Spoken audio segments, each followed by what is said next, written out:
Welcome to haunted times. India முழுக்க ஒவ்வொரு நாளும் ஆயிரக்கணக்கான கேசஸ் ஃபைல் செய்யப்படுது. அதில் தீர்த்து வைக்கப்படுற வெளியே தெரிய வர்ற கேசஸ் எல்லாம் ஒரு பகுதி மட்டும்தான். சில கேசஸை எல்லாம் இன்வெஸ்டிகேட் பண்றதுக்கான எந்த விதமான க்ளூஸுமே கிடைக்காம போயிடும். சில கேசஸ்ல தடயங்கள் கிடைச்சாலும் அதை வச்சு மட்டுமே பெருசா எதுவும் செய்ய முடியாம பல காலமா அப்படியே இருக்க கேசஸ் இங்க இருக்கத்தான் செய்யுது. அப்படிப்பட்ட கேசஸை பிளாக் கேசஸ்னு குறிப்பிடுவாங்க. அப்படியான ஒரு பிளாக் கேஸை பத்தி தான் இந்த வீடியோல நாம பார்க்க போறோம்.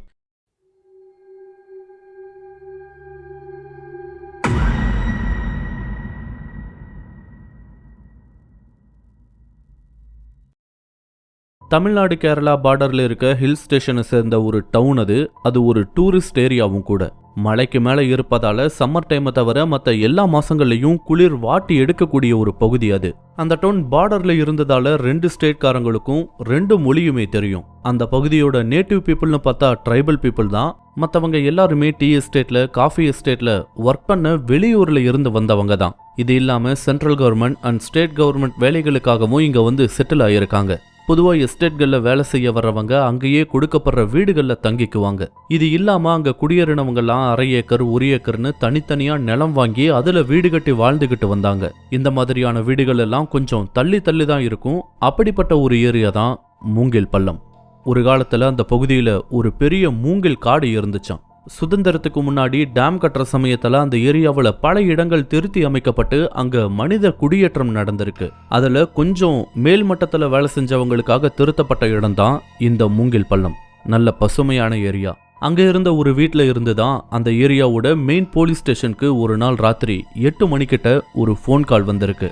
அப்பதான் சம்மர் சீசன் முடிஞ்சிருந்த ஒரு காலகட்டம். போலீஸ் ஸ்டேஷன்ல எல்லாரும் கொஞ்சம் ரிலாக்ஸ் ஆகியிருந்த டைமும் கூட. சொல்ல போனா 2-3 பேர் லீவ் வேற போட்டிருந்தாங்க. ஸோ அந்த ஃபோன் காலை உடனடியாக அட்டன் பண்ண பக்கத்துல யாருமே இல்லை. அந்த கால் ரிங் ஆகி நிக்கிறதுக்கு முன்னாடி கடைசி ரிங்ல அந்த ஃபோன் கால் இளங்கோன்ற ஒரு யங் எஸ்ஐனால அட்டன் செய்யப்பட்டுச்சு. ஹலோ, வால்பாறை போலீஸ் ஸ்டேஷன், சொல்லுங்கன்னு சொன்னதும் மறுமுனையில ஒரு ஆள் பேச ஆரம்பிச்சாரு. சார், என்னோட பேர் ஜோசப். நான் மூங்கில் பள்ளம் ஏரியாவில் இருந்து பேசுறேன். கொஞ்ச நாளாவே எங்க வீட்டுக்கு பக்கத்துல இருக்க தாமஸ் ஃபேமிலி வித்தியாசமா நடந்துகிட்டு இருக்காங்க சார். ஏதாவது கேள்வி கேட்டா அதுக்கு சரியா பதில் சொல்றது இல்ல.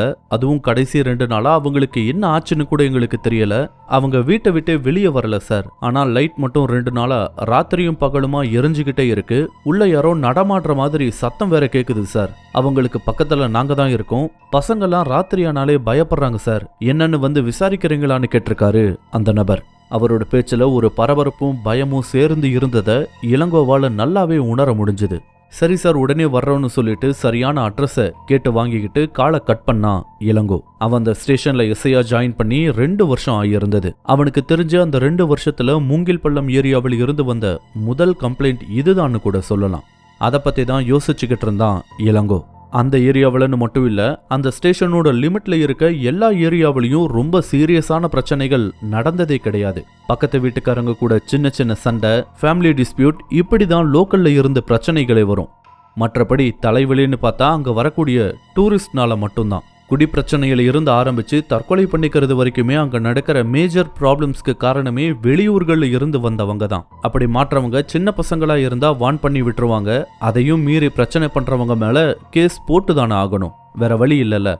அப்படி இருக்க நிலையில தான் லோக்கல்ல இருந்து அப்படி ஒரு ஃபோன் காலை இளங்கோ எதிர்பார்க்கவே இல்லை. இதை பத்தின சிந்தனையில இருக்கும்போது தான் ஏட்டு சங்கரன், என்ன சார் மறுபடியும் குடிச்சிட்டு எவனாவது கலாட்டா பண்றதா போனான்னு கேட்டாரு. அதுக்கு இளங்கோ, இல்ல சார், இது வேற கம்ப்ளைண்ட், மூங்கில் பள்ளத்துல இருந்து வந்திருக்குன்னு சொன்னான். மூங்கில் பள்ளம்ன்ற பேரை கேட்ட உடனே ஏட்டு சங்கரன் அவனை நிமிர்ந்து பார்த்தாரு. மூங்கில் பள்ளமா? அது ரொம்ப அமைதியான ஏரியாவாச்சே சார்.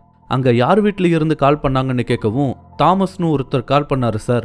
அவர் வீட்டு பக்கத்துல ஜோசப்னு யாரோ இருக்காராமே, அவர் வீட்டுல தான் ஏதோ பிரச்சனைன்னு கால் பண்ணாருன்னு சொன்னா இளங்கோ. அதுக்கு ஏட்ட சங்கரன், ஜோசப் எனக்கு நல்லாவே தெரியுமே சார். அவர் தேவையில்லாம போலீஸ்க்கெல்லாம் கால் பண்ண மாட்டாரு. அப்ப ஏதோ பிரச்சனை தான் போலன்னு சொன்னாரு சங்கரன். அவர்கிட்ட பேசிக்கிட்டே அங்க போறதுக்கான ஜெர்கினை எல்லாம் போட்டு ரெடியானா இளங்கோ. ரெடியாகி ஏட்டு சங்கரனை பார்த்து, வர்றீங்களா சார், என்னன்னு போய் பார்த்துட்டு வந்துருவோன்னு கேட்டதுக்கு, ஸ்டேஷன்ல ஆள் இல்லை சார், ஏற்கனவே 3 பேர் லீவ்ல இருக்காங்க, இன்ஸ்பெக்டர் வேற வெளியே ரவுண்ட்ஸ் போயிருக்காரு. இப்போ நீங்களும் போயிட்டீங்கன்னா நானும் சுரேஷும் மட்டும்தான் இருப்போம். என்னால விட்டுட்டு வர முடியாது சார், நீங்களே பார்த்து போயிட்டு வாங்க சார். மேக்சிமம் அங்க எதுவும் பிரச்சனை இருக்காது, பிரச்சனைனா மட்டும் கால் பண்ணுங்க, நாங்கெல்லாம் வரோம்னு சொன்னாரு சங்கரன். இளங்கோவுக்கு வேற வழியும் தெரியல.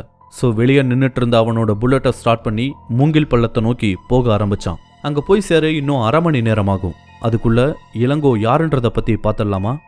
இளங்கோ உடுமலைப்பேட்டையை சேர்ந்த பையன். சின்ன வயசுல இருந்தே நல்லா படிக்கக்கூடிய பையன்தான். அவன் படிக்கிறத பார்த்துட்டு அவனோட அப்பாவும் அம்மாவும் 12th முடிச்சதும் அப்ராட் அனுப்ப பிளான் பண்ணாங்க தான். ஆனா அவனோட எய்ம் வேறையா இருந்துச்சு. எஸ், அவனோட எய்ம் போலீஸ் ஆகணுன்றது தான். அவனோட அப்பா சுப்பிரமணியும் ஒரு போலீஸ் தான். அவரை பார்த்து வளர்ந்ததாலேயோ என்னமோ போலீஸ் ஆகணும்னு சின்ன வயசுல இருந்தே அவனுக்கு ஆசை ஏற்பட்டிருக்கு. +2 முடிச்சதுக்கு அப்புறம் அப்பாவும் அம்மாவும் அப்ராட் போக சொல்லும் போதுதான் அவனோட ஆசையவே சொல்லி இருக்கான். அதை கேட்டதும் அவங்களால ஒண்ணுமே பண்ண முடியல. அவனோட முடிவுல அவனோட அப்பாவுக்கு சந்தோஷம்தான். ஆனா அவனோட அம்மாவுக்கு கொஞ்சம் வருத்தம் இருந்துச்சு. இருந்தாலும் அதை அவங்க வெளியே காட்டிக்கல. லோக்கல்லையே ஒரு காலேஜ்ல மெக்கானிக்கல் இன்ஜினியரிங் முடிச்சுட்டு 24 வயசுக்குள்ள SI எக்ஸாம் கிளியர் பண்ணா இளங்கோ. ட்ரைனிங் எல்லாம் முடிஞ்சு அவனோட ஃபர்ஸ்ட் போஸ்டிங்கே வால்பாறையில தான் போட்டாங்க. அங்க வந்து அந்த கிளைமேட்டுக்கு செட் ஆகவே அவனுக்கு 6 மாசம் கிட்ட ஆச்சு.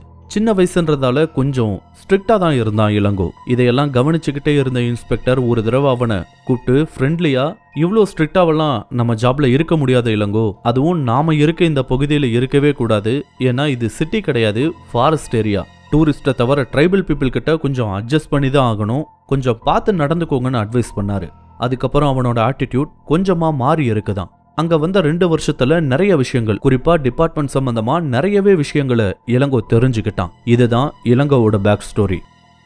ஒரு வழியா 1/2 மணி நேரத்துக்கு அப்புறமா மூங்கில் பள்ளம் ஏரியாவுக்கு போற முக்கியமான பெண்ட்ல திரும்பி உள்ள போக ஆரம்பிச்சான் இளங்கோ. மணி அப்போ 8:40 கிட்ட இருக்கும். அந்த ஏரியாவில் வீடுங்க ரொம்பவே கம்மி தான். எண்ணி பார்த்தா என்ன ஒரு 70-80 வீடுகள் இருக்கலாம். எல்லாமே தூரம் தூரமா தள்ளி தள்ளி கட்டி இருந்தாங்க. பொதுவா 7 மணிக்கெல்லாம் அந்த ஏரியாவே செட்டில் ஆயிடும். அதுக்கப்புறம் ஒவ்வொரு வீட்டுக்குள்ளேயும் டிவி ஓடுற சவுண்டை மட்டும்தான் கேட்க முடியும். அதுவும் 8 மணிக்கு மேல மேக்சிமம் நின்னுடும். அப்படிப்பட்ட ஏரியாவில் அமைதியை கிழிச்சுக்கிட்டு உள்ள போச்சு இளங்கோவோட புல்லட். தூரத்துல அவனோட புல்லட் சத்தத்தை கேட்டதும் போலீஸா தான் இருக்க வாய்ப்பு இருக்குன்னு கெஸ் பண்ணி போலீஸ்க்கு கால் பண்ண ஜோசப் வெளியே வந்து அவரோட வீட்டு கேட் பக்கத்துல நின்னுகிட்டு இருந்தாரு. கேட்டை தாண்டி உள்ள கதவு கிட்ட அவரோட மனைவியும் 2 பசங்களும் ஒருவித மிரட்சியோட நின்னுகிட்டு இருந்தாங்க. புல்லட்டோட ஹெட்லைட் வெளிச்சம் தெரியவும் இங்க வாங்கன்ற மாதிரி கை காட்டினாரு ஜோசப். அவர் பார்த்ததும் அவர்கிட்ட போய் புல்லட்டை ஸ்லோ பண்ணி ஆஃப் பண்ணி கீழே இறங்குனா இளங்கோ. அவன் இறங்குனதும் நான் தான் சார் உங்களுக்கு கால் பண்ண, என்னோட பேரு ஜோசப்னு கை கொடுத்தாரு. இளங்கோவும் ஹேண்ட் ஷேக் பண்ணிட்டு இந்த ஏரியாவில் இருந்து கம்ப்ளைண்ட்ஸ்னு பெருசா வந்ததே கிடையாதேன்னு ஆரம்பிச்சான் இளங்கோ. அதுக்கு ஜோசப், அது என்னமோ உண்மைதான் சார், ஆனா இங்க நிலைமை வேற மாதிரியா இருக்கே சார், என்ன பண்றதுன்னு கேட்டாரு ஜோசப். சரி, யார் மேல சந்தேகமா இருக்குன்னு கேட்டதுக்கு, அதோ அந்த வீட்டுல இருக்க தாமஸ் ஃபேமிலி மேலதான் சந்தேகமா இருக்குன்னு தூரத்துல இருந்த ஒரு 2 ஸ்டோரி பில்டிங்கை காட்டினாரு ஜோசப். சுத்தி இருட்டா இருந்தாலும் அந்த வீட்டுக்குள்ள இருந்த எல்லா விளக்குகளும் போடப்பட்டிருந்ததால அந்த வீட்டை அவனால நல்லாவே பார்க்க முடிஞ்சது. அது ஒரு பெரிய லேண்ட் ஏரியாவுக்கு நடுவுல கட்டப்பட்டிருந்த ஒரு வீடு. சுத்தியும் தென்னை மரம், வாழை மரம், இன்னும் பல மரங்கள் இருந்ததா அவனால நோட்டீஸ் பண்ண முடிஞ்சது. முதல் முறையா அந்த வீட்டை பார்க்கும்போது அவனுக்கு எந்த விதமான சந்தேகமும் ஏற்படவே இல்லதான். ஜஸ்ட் அந்த ஏரியாவில் இருக்க இன்னொரு வீடுன்ற மாதிரி தான் தெரிஞ்சது. கொஞ்ச நேரம் அந்த வீட்டையே கவனிச்சுக்கிட்டு இருக்கும்போதுதான் மேல மாடியில சாத்தியிருந்த ஜன்னலுக்கு பின்னாடி யாரோ நடக்கிற மாதிரியான நிழல் தெரிஞ்சிருக்கு. அந்த ரூமோட லைட்ஸ் எல்லாம் எரிஞ்சுகிட்டு இருந்ததால அதை இளங்கோனால கவனிக்க முடிஞ்சிருக்கு. அது ஒரு சடன் மூமெண்ட் தான், ரொம்ப ஃபாஸ்டா வேற இருந்துச்சு. இத ஜோசப் கவனிக்கல, ஆனா இளங்கோ கவனிச்சுட்டான். அதை கவனிச்சதும் உடம்பெல்லாம் லைட்டா அவனுக்கு சிலிர்த்து போச்சு. அதை பத்தி கூட நின்னுகிட்டு இருந்த ஜோசப் கிட்ட எதையும் சொல்லாம, சார் இந்த தாமஸ் ஃபேமிலியை பத்தி கொஞ்சம் சொல்லுங்களேன்னு கேட்டதும் ஜோசப் அவங்கள பத்தி சொல்ல ஆரம்பிச்சாரு. ஜோசப் தாமஸ் ஃபேமிலியை பத்தி இளங்கோ கிட்ட அப்படி என்ன சொன்னாரு, அடுத்த வீடியோல பார்க்கலாமா?